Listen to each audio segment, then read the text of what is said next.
সে জানে কত তার বেদনা, কতই বেদনা তার দিলে, ও কতই বেদনা তার দিলে, সে ছাড়া কেউ বোঝে না। যার নাই ধরাতে পিতা সে জানে কত তার বেদনা, যার নাই ধরাতে পিতা সে জানে কত তার বেদনা। তারপরে প্রথম সন্দেশ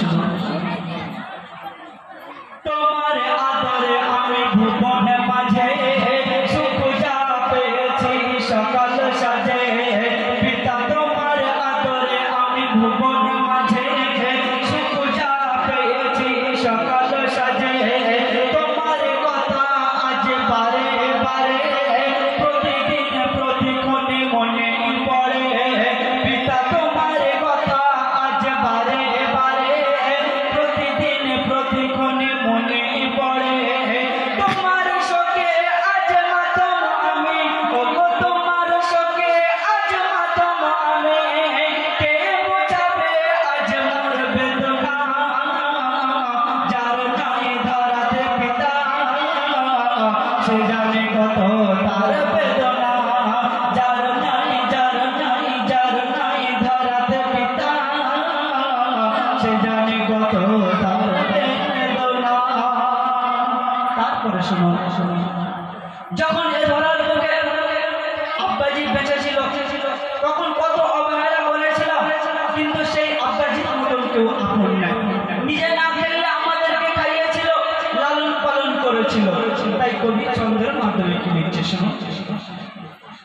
অবহেলা করেছি কত শত, কেউ নাই আপন তোমার মতো। অবহেলা করেছি কত শত, কেউ নাই আপন তোমার মতো। নিজে না খেয়ে মরে খাওয়াতে, অতি কষ্টের মাঝে সোহাগ দিতে, পিতা নিজে না খেয়ে মরে খাওয়াতে, অতি কষ্টের মাঝে সোহাগ দিতে। কে বোঝাবে আজ দুঃখ বেদনা, ওগো কে বোঝাবে আজ দুঃখ বেদনা। ভেবে ভেবে আমি কোন পারি না, যার নাই ধরাতে পিতা সে জানে কত তার বেদনা, যার নাই ধরাতে পিতা সে জানে কত তার বেদনা। কতই বেদনা তার দিলে, ওগো কতই বেদনা তার দিলে, সে ছাড়া কেউ বোঝে না। যার নাই ধরাতে পিতা সে জানে কত তার বেদনা। তারপরে শেষ কথা কবি ছন্দের মাধ্যমে লিখছে শুনুন। বিবির কথায় পিতা দেখিনি নজরে, এখন তিনি আধারে তাই কাঁদি অজরে। বিবির কথায় পিতা দেখিনি নজরে, এখন তিনি আধারে তাই কাঁদি অজরে। অসুখ যদি করিত আমার ধরা জমিনে, বসে থাকতো পিতা এতদিনে। বিবির কথায় পিতা দেখিনি